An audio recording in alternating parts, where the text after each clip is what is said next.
Bismillahirrahmanirrahim.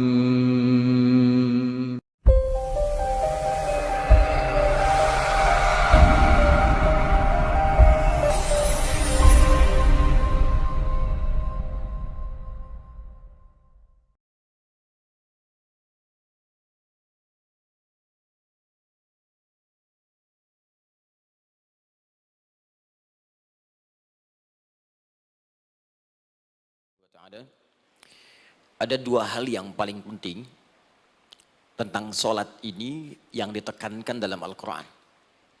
Pertama, kenapa sholat begitu penting ditunaikan? Karena ia akan menjadi pembeda antara Khalik dengan makhluk. Jadi kalau kita ingin bedakan Tuhan dengan hamba, maka di antara titik penting perbedaannya, kata Allah langsung itu terletak pada aspek ibadah, khususnya sholat. Karena itu ketika Nabi Musa alaihi salam berkenan kemudian langsung diperintahkan oleh Allah sehingga disebut dengan kalimullah yang diajak bicara dan diperkenalkan tentang esensi ketuhanan Allah, maka disebutkan perintah langsung oleh Allah untuk menyembahnya dalam bentuk salat. Al-Quran surah ke-20 Taha ayat ke-14. Kata Allah, innani anallahu la ilaha illa ana fa'budni wa aqimis salata li dzikri. Ya Musa, tidak ada Tuhan kata Allah selain saya. Ya maka jika engkau telah tahu saya Tuhan, bedanya Tuhan dengan makhluk, fa'budni, maka kewajiban engkau sebagai makhluk menyembah saya. Bagaimana caranya ya Allah, kata Musa? Kata Allah, wa aqimis salata, rahmatullah, wa aqimis salata li dzikri. Maka cara menyembahku itu adalah dengan salat.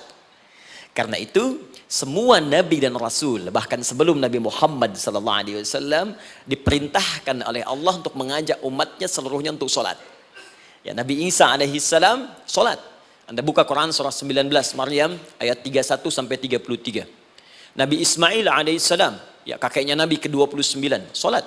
Bahkan meminta keluarganya sholat. Quran surah ke-19 ayat 55. Wa kana ya'muru ahlahu bis salat. Nabi Zakaria, saudaranya Imran, sholat.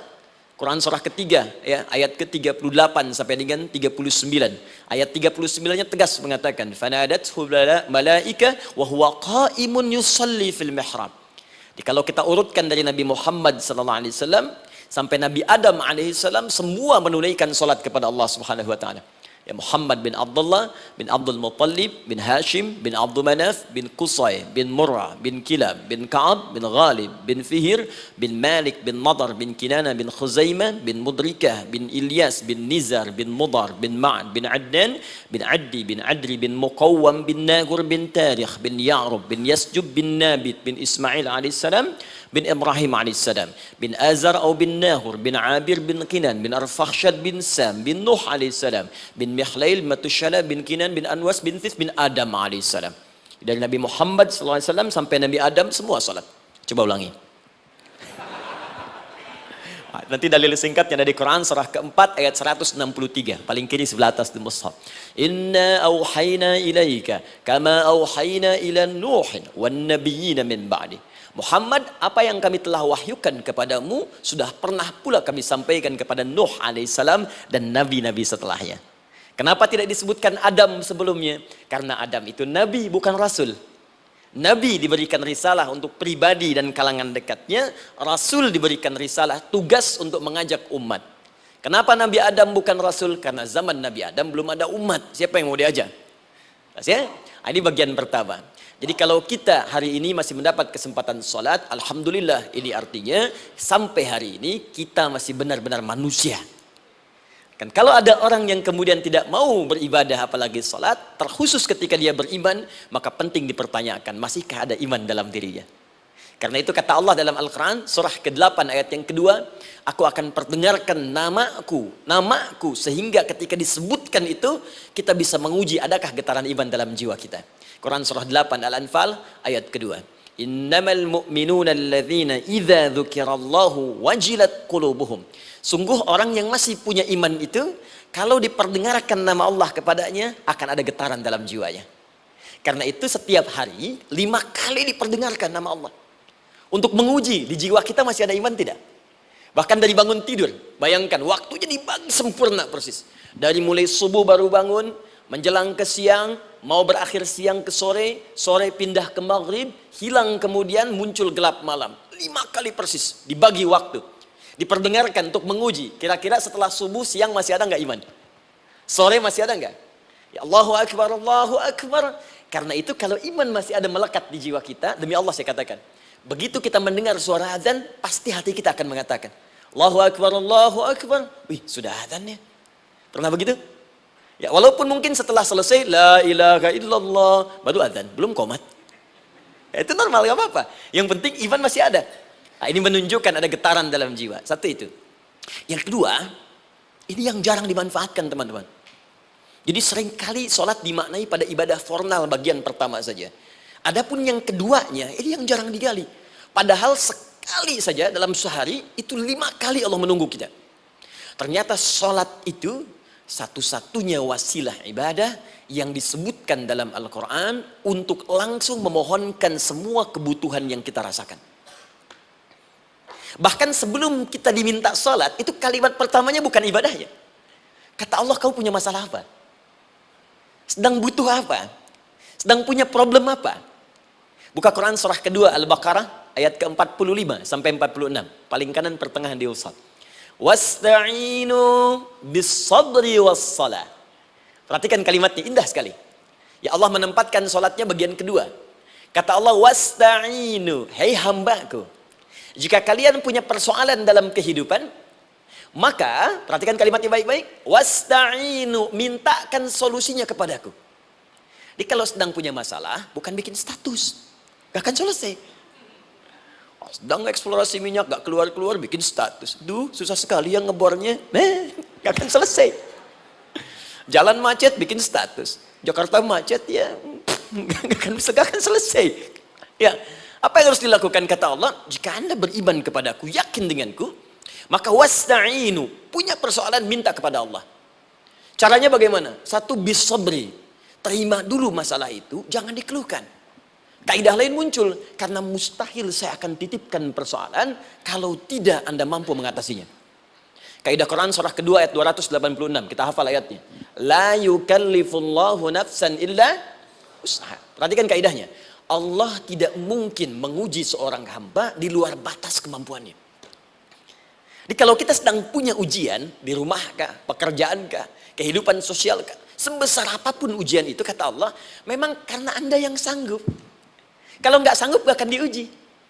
Di ujian itu berbanding lurus dengan kemampuan. Mustahil seorang hamba diuji di luar batas kemampuannya. Jadi kalau Anda sekarang pun sedang punya masalah sebesar apapun, kata Allah, memang cuma kamu yang sanggup, yang lain tidak. Maka jangan mengeluh.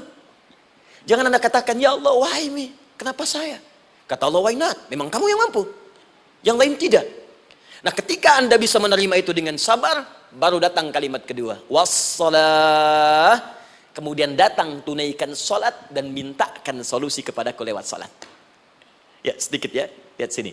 Saya berikan sedikit uraian Al-Quran. Saya boleh menulis sini? Boleh ya? Ibu, maaf, agak jauh. Ibu kelihatan ini? Oh, belum saya tulis. Bagaimana bisa kelihatan? Luar biasa. Cuma di Pertamina belum ditulis udah kelihatan.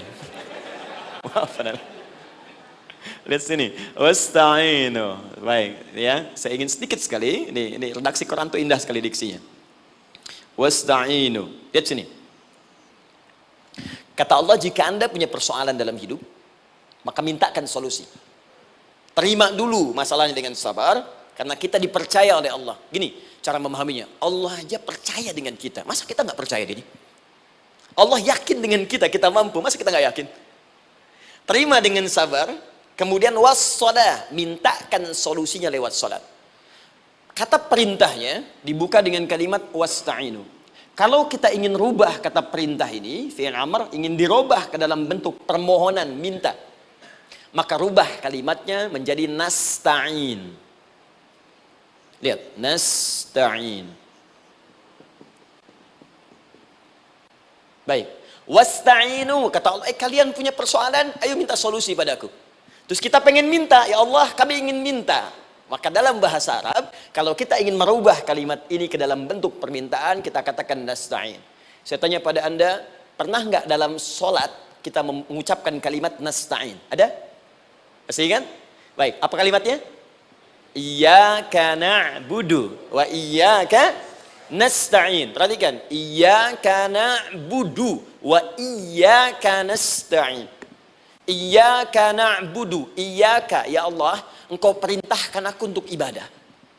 Maka sekarang aku ibadah, sholat hanya kepadamu saja. Kan kata Allah, kamu sholat. Terus kita katakan, iyyaka na'budu. Sekarang kami sholat ya Allah. Nama lain sholat itu ibadah. Kalau kita ibadah, na'budu. Dari mana tahunnya nama lain sholat ibadah? Quran surah ke-20 ayat ke-14. Fa'budni wa aqimis sholata li dzikri. Ibadah kepadaku caranya sholat. Maka saat sholat kita katakan, iyyaka na'budu. Ya Allah, engkau perintahkan aku untuk ibadah. Sekarang aku ibadah. Wa iyyaka nasta'in. Dan sekarang aku sedang punya persoalan ya Allah. Aku punya masalah. Aku punya problem. Dan aku yakin hanya engkau yang pasti akan menyelesaikannya. Ketika Anda mengatakan iyyaka nasta'in, perhatikan hadis qudsinya. Hadisnya qudsi. Ya. Al-Imam Al-Bukhari meriwayatkan, Imam Muslim meriwayatkan, An-Nasa'i meriwayatkan dari sahabat Abu Hurairah radhiyallahu taala anhu. Ada lagi yang dari sahabatnya Anas bin Malik. Perhatikan kalimatnya. Idza qala al-'abdu iyyaka na'budu wa iyyaka nasta'in, jika hambaku dalam salatnya benar membacanya, benar dari awal salatnya sampai dengan kalimat iyyaka na'budu wa iyyaka nasta'in, ya Allah, sekarang aku ibadah kepadamu dan sekarang aku punya persoalan. Aku mohonkan solusinya darimu. Kata Allah, hadza baini wa baina 'abdi. Ini perjanjian antara aku dengan hambaku. Wali 'abdi. Hadisnya qudsi. Wali 'abdi, kalau hambaku benar salatnya sampai kalimat ini, masa'alah. Apapun yang dia minta sekarang, aku akan kabulkan. Aku akan kabulkan. Pertanyaan saya, berapa di antara kita yang sholat sampai detik ini ribuan kali ruku dan sujud yang memanfaatkan momentum ini untuk memohon? Siapa di antara kita yang ketika sholat memohon kepada Allah solusi? Jangan-jangan selama ini sholat itu hanya menjadi formalitas saja. Takbir, ruku, sujud, salam, selesai. Takbir, ruku, sujud, salam, selesai. Padahal Allah sudah menunggu hambaku, kamu itu punya masalah apa? Makanya setiap waktu dibagi 5 supaya hidup kita ringan. Subuh ke zuhur punya masalah, zuhur salat. Begitu kita mohon, tuntas masalah itu. Zuhur ke asar punya persoalan, asar salat. Dijawab oleh Allah, tuntas persoalan itu. Karena itu semua nabi dan rasul, bahkan orang soleh, ketika punya persoalan dalam hidupnya, even itu hanya menulis karya ilmiah, maka mereka akan memulai dengan sholat dan minta kepada Allah Subhanahu wa ta'ala.